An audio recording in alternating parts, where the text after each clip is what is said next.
let me promise you for this questionnaire that I will hand over to you in a moment. A questionnaire, of course, has to be answered. These are questions that then form the opinion of the European Union as a recommendation to the Council. We stand ready 24 hours, 7 days a week, to support you in filling out this questionnaire. We know a lot about each other because we've been working together so intensively over the last years. So it will be not as usual a matter of years to form this opinion, but I think a matter of weeks if we work closely together. So for you, dear Volodymyr, thank you so much. I want to give you that. This is the questionnaire. We'll be ready with answers, Ursula, in 1 week.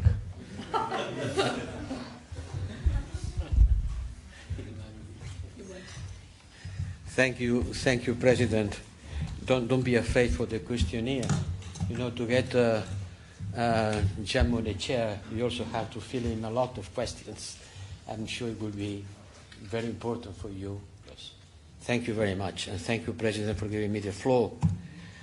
President, I am really touched for what I've seen, for what I heard, for what I felt today.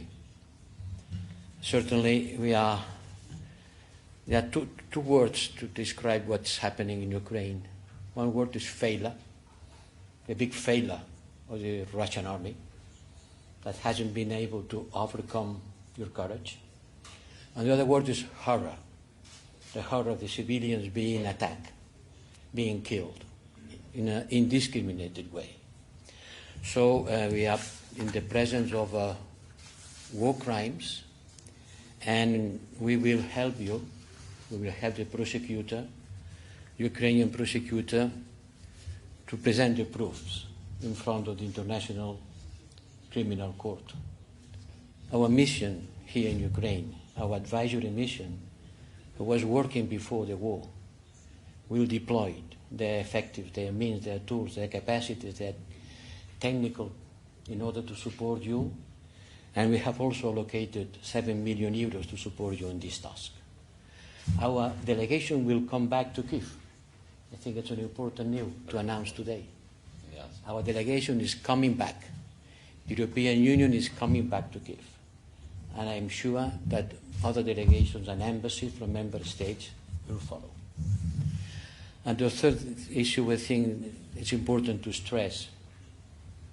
Since you are fighting for us, as the President von der Leyen has said, the least thing that we can do is to give you arms. You have got a lot of applauses. You have been in many parliaments in the European Union, and you got a lot of support and a lot of applauses. But you need arms, arms, arms. We have allocated 1 billion euros, and I hope that in a couple of days we will be able to allocate 500 million more. And we will do everything in order that these resources will be tailoring your needs, to provide you with the arms you need to fight, to resist, and to win. Thank you. Thank you so much. Дякую, шановні журналісти. Маєте можливість на кілька запитань. Ваше, будь ласка.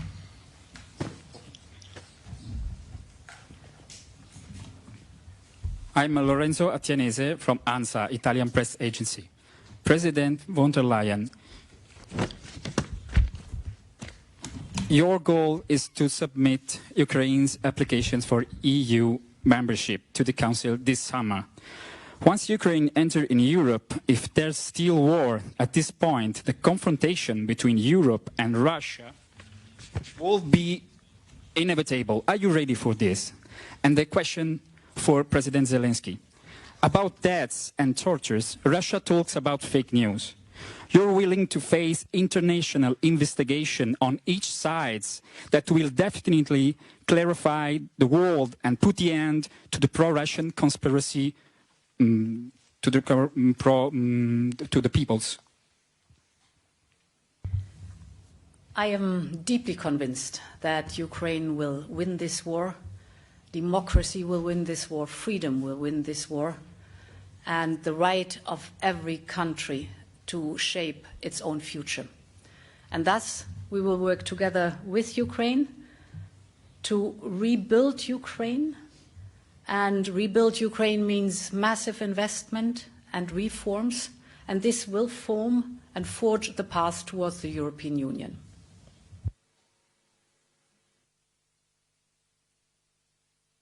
Ваше запитання, якщо можна, в чому саме запитання? Я зрозумів, що у нас є міжнародне слідство разом з нами, а в чому запитання було? Погоджується Україна на те, щоб наскільки я розумію, злочини військові з обох боків були об'єктивно і неупереджено розслідувані? Дякую за запитання. Всі повинні бути рівними перед законом. І Україна завжди підтримувала саме такі речі. У нас немає, як у Російської Федерації, такої вертикалі, щоб впливати на ті чи інші суди. І ми не можемо впливати на будь-які міжнародні суди, тому що ми будуємо демократію в нашій державі і не хочемо. І навіть якщо б ми змогли би, ми б не хотіли би це робити. У нас незалежний суд, тому ми цього не будемо робити. Але я впевнений в послідовних діях Збройних сил України. Я знаю, що відбувається. Все повинно бути справедливо за законом, але тим не менш війна йде на нашій території. Ми не воюємо на території Російської Федерації. Ми не приходили на чужу територію. Ми не вбивали цивільних людей Російської Федерації або навіть Білорусі. Чому я сказав Білорусі? Тому що ви знаєте, з чого почалося повномасштабне вторгнення ще 24 числа, з ракет, які полетіли саме з території Білорусі. І цьому є всі докази, починаючи від свідків до відеофрагментам. Тому моя відповідь дуже проста. Ми завжди жили за законом і будемо жити за законом. Але в цій війні ми розуміємо, хто ворог, хто її почав, і точно ми розуміємо, хто її переможе. Дякую. Сергій Сидоренко. Українська правда. Yeah, thank you. Sergei Sidorenko, European Pravda from Ukraine. I have a question to President von der Leyen regarding our, let's say, path towards membership. Some assessments say that we can expect a decision on our candidacy status even this summer, I mean, during the summit in June. Would you share that assessment? Is it feasible to get that? And also, it is important that do you expect that we can get candidacy while hostilities are still here? So is it dependent? I mean, not membership, but just candidacy. And maybe you can say that start of negotiation is dependent of cease of hostilities, or we can just go forward, not waiting for Russia to withdraw. Thank you very much. Perhaps one or two sentences on the process, how it normally goes. So after an application, the Council decides to task the Commission to form an opinion. This normally takes years. Here it took weeks. And then the Commission develops the so-called questionnaire, and in a process back and forth, this questionnaire is filled so that there's a clear picture of what the state of play in the country is and whether it fulfills, for example, the Copenhagen criteria. This also takes normally years. And we have committed ourselves to work together now on this very important step to draw and design the state of play of the country, and many, many detailed questions are in there. So it's not only one question that is determining the outcome of this opinion. Many questions are to be answered. We want to work hand in hand to fill out this questionnaire, to draw the picture, to paint the picture of this country and its path towards Europe. And then the opinion is basically a recommendation that comes from the Commission towards the Council. The Council then decides over the next steps.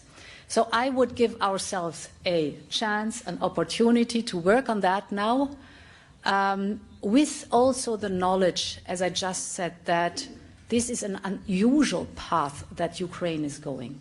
Ukraine has whatever the outcome is, a long period, an intensive period of reconstruction ahead of it, because Russia brutally destroys infrastructure, livelihoods, and cities.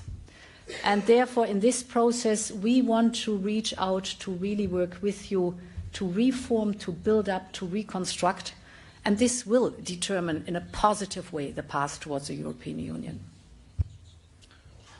ZDF, Catherine. Wait for your mic, please. Katrin Eigendorf from German TV, ZDF. Mr. President, my question is, what is the most important request that you had to Ursula von der Leyen, and did you achieve that goal, do you think?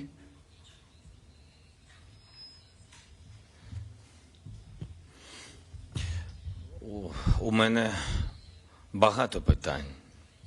І так просто ми Урсулу фон дер Ляйн з одним питанням і з однією відповіддю точно не відпустимо. Раз вже вона приїхала в Київ, то ми будемо приймати, пані президента, як ми завжди приймаємо. Багато питань, багато відповідей. Але, якщо чесно, у нас атмосфера розмови, атмосфера діалогу і відносин між Україною і Європейським Союзом, я вважаю, найкраща, яка була за багато років. На жаль, я повинен констатувати, що це, перш за все, через війну. Війна об'єднала, як і Україну повністю, наш народ з владою, з усіма, і тому Україна така міцна. І так само я вважаю, що ця війна, на жаль, вона принесла багато жертв. І навколо цього, для захисту України і українців, я вважаю, ця війна об'єднала і Європейський Союз, і в цілому світ. Тому я думаю, що ті чи інші питання, їх багато, на них, на всі, ми точно знайдемо з Євросоюзом і з країнами Європейського Союзу. Ви з німецького телебачення? Так, ви сказали. І з Німеччиною також ми знайдемо. Просто треба час. І найголовніші речі зараз нам бути об'єднаними. І навіть коли лідери тих чи інших країн трішечки гальмують ті чи інші процеси, народи всіх держав Європейського Союзу, те, що я бачу, і те, що я відмічаю, і те, що ми всі бачимо, українці, перш за все, питання не в мені, перш за все в нашому народі. Ось всі ми бачимо, як люди, які виходять на вулиці, виходили на площі всіх міст, до речі, Берліну, і коли люди були об'єднані заради України і на підтримку України. Ось це сталося через цю війну. І тут треба перемогти.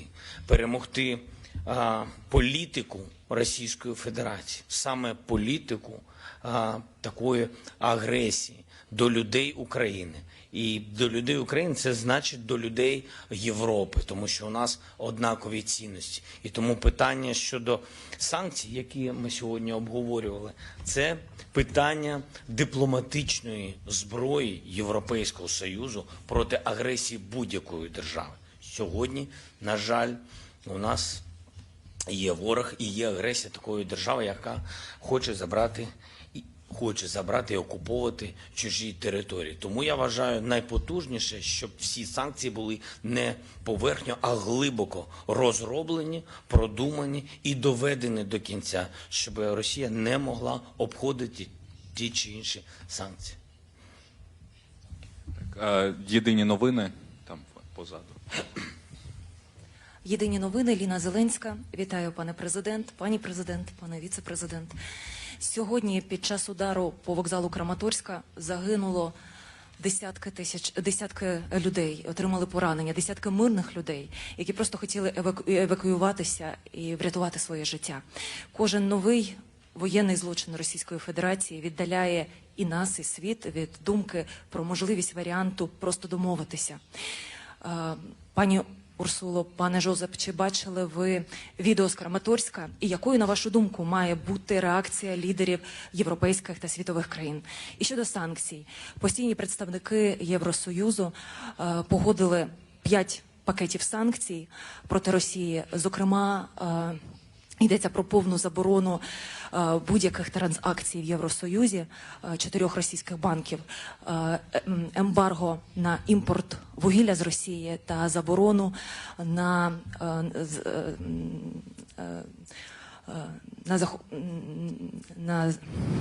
захід у порти російських кораблів. Коли і головне, чи у повній мірі будуть застосовані всі санкції. Ми дякуємо і дуже цінуємо за підтримку і глибоку солідарність Євросоюзу і країн-членів. Проте для нас дуже важливо питання. На початку війни, пані Урсуло, ви заявили, що Україна має стати членом Євросоюзу. Чому досі наша держава лише на словах у європейській сім'ї? Дякую.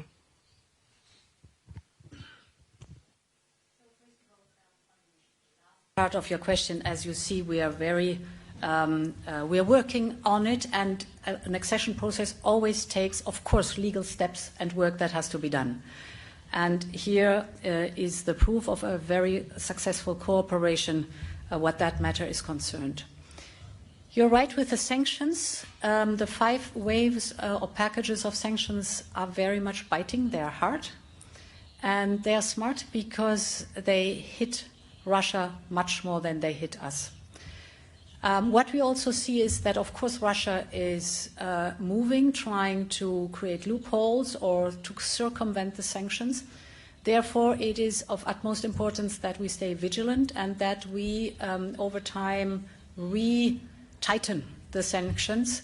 Therefore, as I said, we develop now a system of rolling sanctions to make sure that neither loopholes nor circumventions are possible anymore. You were speaking about the Russian ships. We just made sure that ships with the Russian flag cannot enter European ports anymore.